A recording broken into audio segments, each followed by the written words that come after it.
Hello everyone and welcome to the nest. It has been a while. Haven't had much time to get on and do some videos, but it will be Friday night, and you know what happens on Friday night at the nest. We do some heavy duty partying.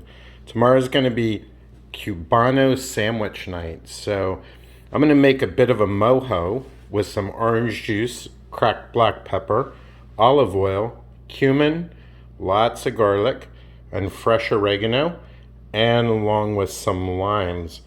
I'm going to double this recipe because I've got about 2 5-6 pound pork loins that I'm going to get that marinade together, and we're going to vacuum pack it.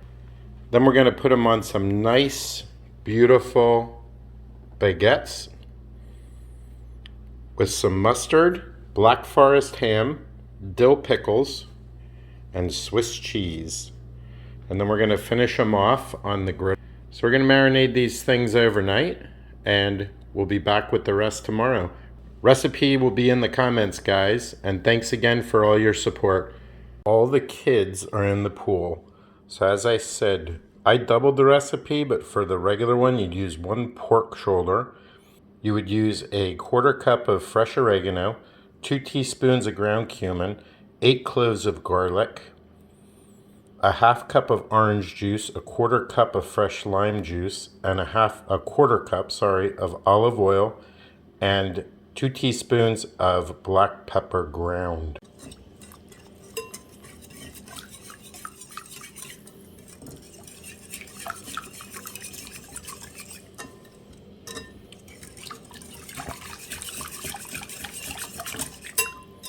All right, it doesn't look too appetizing, but I can tell you it's very, very fragrant.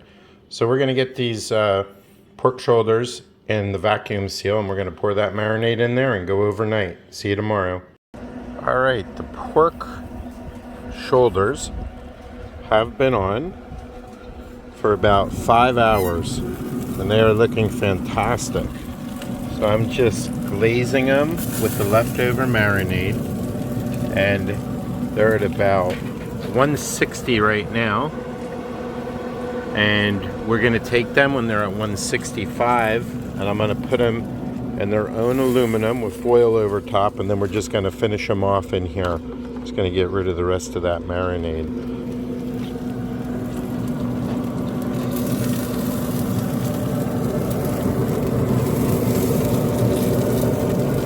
Juicy meat goodness.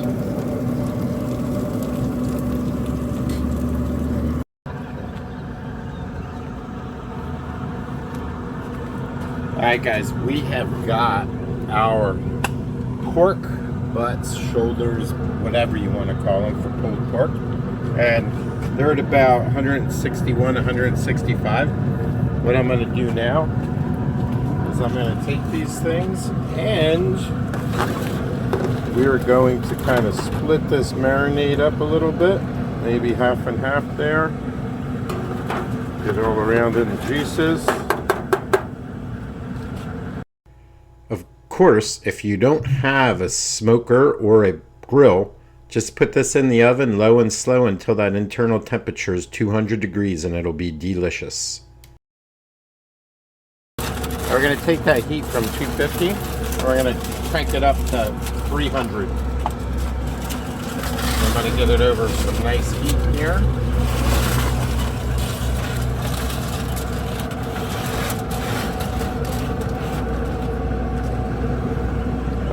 Do you want this cord in there?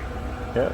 Then we're gonna go up to 300, and we're gonna let these babies go, and hopefully they'll get up to about 200, and then we're gonna pull them off and let them rest. My firstborn is building the nachos. How's it going, Izzy? Good. Looks good, huh? Wow. Very nice, huh?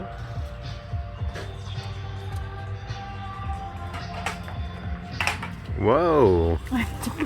Don't come in too close now, I'm filming. It is all luck right now. Then we're gonna heat these babies up. Just give them another quick hit.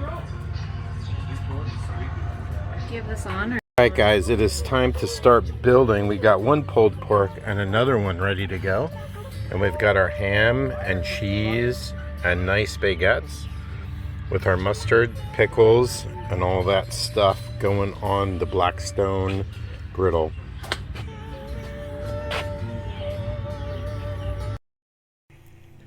Building these sandwiches are super easy. Just going to get a layer of mustard on there, and then a layer of ham, a layer of pork, and a layer of Swiss cheese.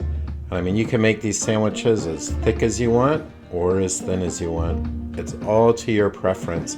I prefer to do a double layer of Swiss cheese, but that's just me. And you could also use some sweet pickles too. That'll work really well. And you could layer that pork, you know, maybe dig the bun out a little bit to make some more room. But these were definitely really, really good sandwich. Once you get them on the griddle, or you could do these in a cast iron pan, or quite frankly, you could take a brick and wrap it with aluminum foil and just put it on there. Here, everyone, my dad just got done yelling at me because I film vertically instead of horizontally because I'm not used to this phone and this weird case.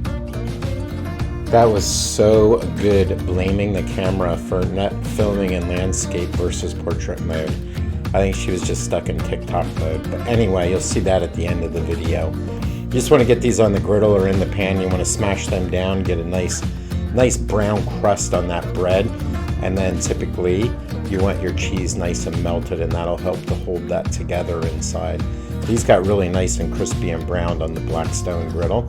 If you don't have a Blackstone, you should check it out because those things are amazing. What I use is I just use a kind of a steamer pan and get it in there, throw some water, and we'll get that cheese melted. And then we were on our way to some really good sandwiches. We ended up making about 4 more of these, so we had 6 of them all together, and they were wiped out. Hey everyone, it's Friday night at the Nest, and we've got some nachos going on tonight, and we're prepping up for some nice Cubano sandwiches on the Blackstone griddle. Alright guys, we're getting the pulled pork ready, and we're just gonna mash that up. Look at that, huh? Delicious. Now let's just get that bone out of there, huh? Just pulls right on out. There we go. Alright guys, we're starting to build these beautiful sandwiches with some ham, pork, and cheese. Alright guys, our Cubano sandwiches are looking delicious, and we're good to go. Alright guys, the Cubanos are done. Look at that. Looks beautiful. Please follow us at J&K Empty Nest Adventures on YouTube.